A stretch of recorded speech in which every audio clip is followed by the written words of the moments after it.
Hello, everyone. Welcome back to your favorite troubleshooting channel, Fix Netflix YouTube channel. Today, we will show you how to fix the screen has colored vertical lines on Samsung TV. If you stay with us all the way to the end of this video and try each of these methods, and there is very high probability that this problem will be solved for you. Before we start, if you find this video helpful, please give it a thumbs up and subscribe to our channel, Fix Netflix, for more helpful tech tips and tutorials. If you face any problems during this session, then don't hesitate to inform me on comment section. I will be happy to help you and answer your all queries as soon as possible. So, let's start it. Here is the solution. Step 1. If the lines appear in the picture test or OSD menu, the cause is a bad panel. Step 2.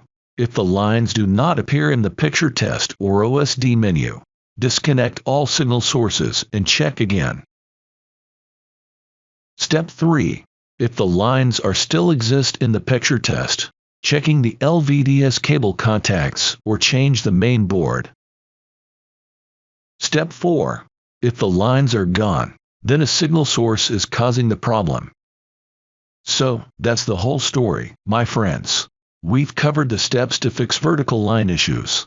If you face any problems or still have same experience, please leave a comments here. I will be happy to help you. If you found this video helpful, don't forget to give it a thumbs up and subscribe to our channel Fix Netflix for more tech tips and tutorials. If you have any questions or need further assistance, feel free to leave a comment below. Thanks for watching this video, and we will see you in the next video.